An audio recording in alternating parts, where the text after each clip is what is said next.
Notification केमती अच्छा आप समस्ते पे आशा कर समस्ते बहुत बढ़िया से। हाँ पे आम पूर्व अध्याय कौन पढ़ते ना ये टाइप एकपदीकरण भाग 1 से भाग 1 रे मुझे 25टा एकपदीकरण विषय आलोचना करी। ये जिनस मुझे पूर्व अध्याय मोर पर भाग में आम के लेखे पढ़िया ना 25टा लेखे एकपदीकरण विषय आम आलोचना करवा। ये मो भाग 14टी कर पार्ट रे आपन को पर पार्ट 25टा लेखे एकपदीकरण डिस्कसन करेंगे। तो हाँ पे पूर्व अध्याय तो आम बहुत किसी आलोचना करते आपण मैंने मत निश्चित भाव कमेंट जनइबे केमती कौन लगे वीडियो। तो ये मो चैनल जो मैंने नुआ थे निश्चित भाव कह मो चैनल को प्रथम आगे जाए सब्सक्राइब करूँ पाखे से बेल आइकन को क्लिक करूँ जो द्वारा कि प्रथम नोटिफिकेशन आपण पाइबे। बहुत मात्रा लाइक सब्सक्राइब शेयर कमेंट बहुत सारा करूँ। ठीक अच्छे आसते एत सारा वार्तालाप न करके स्टार्ट करवा आज वीडियो। आसते देख एकपदीकरण आज बढ़िया भाग 2 फर्स्ट आस कौन ना शोइबार इच्छा। शोइबार इच्छा कौन ना शिश ईशा कौन शोइबार इच्छा हूँ शिश ईशा। तो बारंबार आपन कहूँ देखो शोइबार इच्छा तो क्वेश्चन आपंकर देते कि आम आंसर जोटा लिखा शिश ईशा ये टाइप जहाँ भी अच्छी एकपदीकरण गोटे पदर जोड़ा अच्छी से गुड़ाक आप बारंबार पर वर्ड आपन 5 थर लेखे रिपीट कर दिंतु जद्वारा कि आपंकर कौन सी प्रकार ग्रामाटिकल एरर रहिबो नहीं। ओके नेक्स्ट सहिबार इच्छा।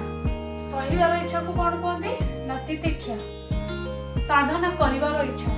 साधना करिबार इच्छा को आम कही गोटे पद कौन ना सीसा धईसा। सीसा धईसा हूँ साधना करिबार इच्छा। नेक्स्ट सृष्टि करिबार इच्छा। सृष्टि करिबार इच्छा हूँ शिशुक्षा। नेक्स्ट हत्या करने को इच्छुक माने हत्या करने को इच्छुक ताको कहती जिघांसु। कौन कहती जिघांसु। हरण करने को इच्छुक ताको कह जाए जिघिर्षु सॉरी जिहिर्षु। ठीक अच्छे हरण करने को इच्छुक जिहिर्षु केमती लिखा जाए देखो बारंबार यहाँ मार्क करूँ केमती लिखा जाए।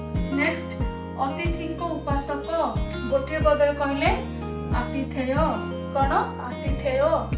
नेक्स्ट गणपति उपासक एक पदर कहले गणपत्य कौन ना गणपत्य। नेक्स्ट नेक्स्ट पुतलीर उपासक।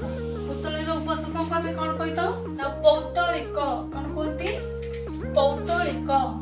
नेक्स्ट विष्णुकर उपासक।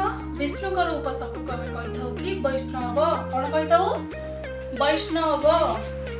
नेक्स्ट बुधंकर उपासक। बुधंकर उपासक जी आम कौन कही एक पदरे बौद्ध कौन कही बौद्ध। नेक्स्ट ब्रह्मकर उपासक। ब्रह्मकर उपासक को आम कही ब्राह्म कौन कही ब्राह्म। नेक्स्ट शक्तिकर उपासक। शक्तिकर उपासक जी आम कही एक पदरे कौन ना शाक्त कौन कही शाक्त। नेक्स्ट शिवंकर उपासक। शिवंकर उपासक को आम एक पदरे कही शैव कौन कही शैव। नेक्स्ट सूर व सूर्य।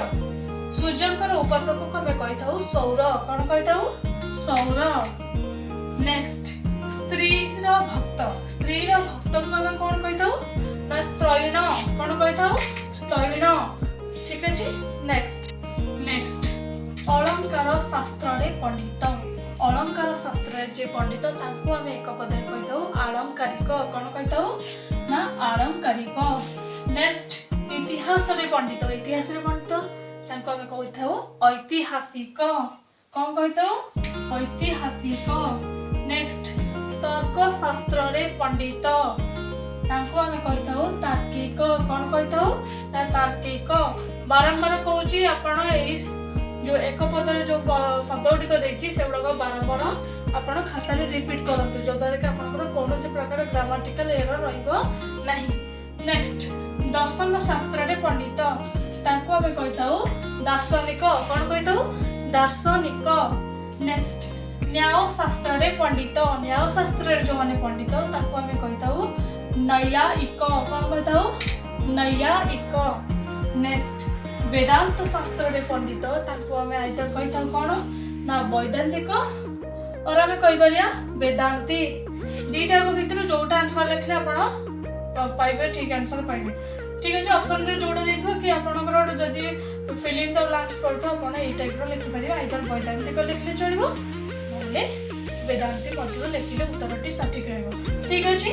नेक्स्ट व्याकरण रे पंडित मध्य ठीक से भलिया दुईटा आंसर रहइबो आइदर आपण व्याकरण लिखि परिबे नले व्याकरण बीत लिखि परिबे कोन लिखि परिबे व्याकरण लिखले ठीक व्याकरण बीत मध्य लिखिले सठिक। नेक्स्ट विज्ञान शास्त्र रे निपुण जे निपुण ताको हम एक पदरे कहिताऊ वैज्ञानिक कोन कहिताऊ वैज्ञानिक।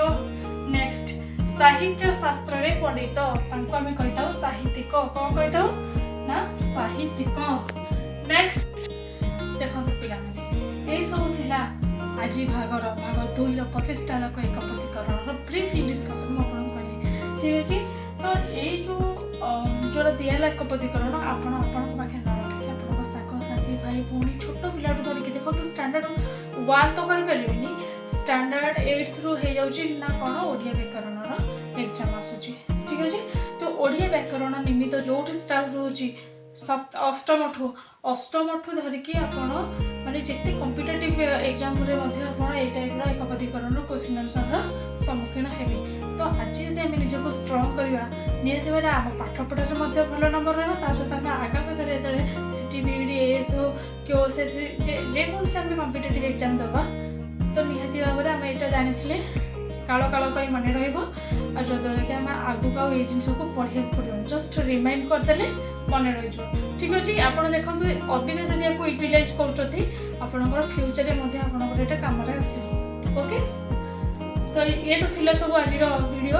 तो नेक्स्ट आम देखिए पुणी भाग 3 रो आउ 25टा ए टाइप रो एकपतिकरण डिस्कशन ठीक अच्छे।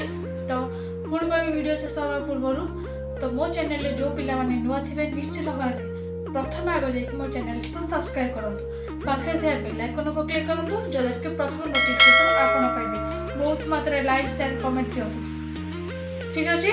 पुणी देखा आगे भाग 3 को लेकिन रोची नमस्कार।